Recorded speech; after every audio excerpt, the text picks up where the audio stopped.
ನೂತನ CM DK Shivakumar ಅವರ ಸಂಪುಟದಲ್ಲಿ ಖ್ಯಾತೆಗೆ ಅಂತ್ಯವೇ ಇಲ್ಲದಂತಾಗಿದೆ. ಖಾತೆ ಹಂಚಿಕೆಯಾದ ದಿನದಿಂದಲೇ ಖ್ಯಾತೆ ಶುರುವಾಗಿದೆ. ರಾಮಲಿಂಗಾರೆಡ್ಡಿ ರಾಜೀನಾಮೆ ಪ್ರಹಸನ ಮುಗೀತು ಅನ್ನುವಷ್ಟರಲ್ಲೇ ಕಾಂಗ್ರೆಸ್ ಹೈಕಮಾಂಡ್ಗೆ ಮತ್ತೊಂದು ಟೆನ್ಷನ್ ಶುರುವಾಗಿದೆ.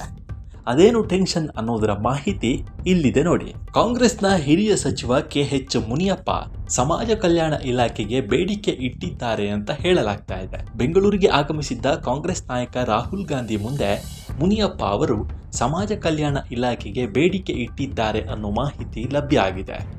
ಈ ಬಗ್ಗೆ ರಾಹುಲ್ ಗಾಂಧಿ ಅವರನ್ನ ಭೇಟಿಯಾಗಿ ಮಾತುಕತೆ ನಡೆಸಿದ್ದು, ನೀವು ಬಿಟ್ಟುಕೊಟ್ರೆ ನಿಮ್ಮ ಮಗಳನ್ನ ಮಂತ್ರಿ ಮಾಡ್ತೇವೆ ಎಂದು ರಾಹುಲ್ ಗಾಂಧಿ ಹೇಳಿದ್ದಾರಂತೆ. ಇದಕ್ಕೆ ಪ್ರತಿಯಾಗಿ ಮುನಿಯಪ್ಪ, ನಮ್ಮದು ಮುಗಿಯುತ್ತಿದೆ, ಸಮಾಜ ಕಲ್ಯಾಣ ಖಾತೆ ಕೊಡಿಸಿ, ಸಮುದಾಯದ ಕೆಲಸ ಮಾಡಬೇಕು ಅಂತ ಬೇಡಿಕೆ ಇಟ್ಟಿದ್ದು, ಸಂಪುಟ ವಿಸ್ತರಣೆ ಸಮಯದಲ್ಲಿ ನೋಡೋಣ ಅಂತ ರಾಹುಲ್ ಗಾಂಧಿ ಹೇಳಿದ್ದಾರೆ ಅಂತ ಹೇಳಲಾಗ್ತಾ ಇದೆ. ಈ ಬಗ್ಗೆ ಮಾತನಾಡಿರುವ ಮುನಿಯಪ್ಪ ಅವರು, ನಾನು ಆಹಾರ ಇಲಾಖೆ ಅಧಿಕಾರ ಸ್ವೀಕಾರ ಮಾಡಿದ್ದೇನೆ, ಅಧಿಕಾರಿಗಳ ಸಭೆಯನ್ನು ನಡೆಸಿದ್ದೇನೆ, ಖಾತೆ ಬದಲಾವಣೆಗೆ ಹೈಕಮಾಂಡ್ಗೆ ಮನವರಿಕೆ ಮಾಡಿಕೊಟ್ಟಿದ್ದೇನೆ, ರಾಹುಲ್ ಗಾಂಧಿ ಗಮನಕ್ಕೂ ತಂದಿದ್ದೇನೆ. ಹೈಕಮಾಂಡ್ ಹೇಳಿದ ಹಾಗೆ ನಾನು ಕಾಂಗ್ರೆಸ್ನ ಶಿಸ್ತಿನ ಸಿಪಾಯಿ. DCM ಮಾಡುವ ವಿಚಾರ ನಮ್ಮ ಕಾರ್ಯಕರ್ತರು ಡಿಮಾಂಡ್ ಮಾಡಿದ್ದಾರೆ, ಅದು ಅವರ ಇಚ್ಛೆ ಅಂತ ಹೇಳಿದ್ರು. ಈ ಹಿಂದೆ ಕಂದಾಯ ಸಚಿವರಾಗಿದ್ದ ಕೃಷ್ಣ ಬೈರೇಗೌಡರಿಗೆ ಈ ಬಾರಿ ಬೆಂಗಳೂರು ನಗರಾಭಿವೃದ್ಧಿ ಖಾತೆಯನ್ನು ನೀಡಲಾಗಿದೆ. ಆದರೆ ಖಾತೆಯಲ್ಲಿ BDA ಅಂದರೆ ಬೆಂಗಳೂರು ಅಭಿವೃದ್ಧಿ ಪ್ರಾಧಿಕಾರ ಮತ್ತು BMRDA ಬೆಂಗಳೂರು ಮಹಾನಗರ ಪ್ರದೇಶಾಭಿವೃದ್ಧಿ ಪ್ರಾಧಿಕಾರ ಇಲಾಖೆಗಳನ್ನು ಸೇರಿಸಿಲ್ಲ.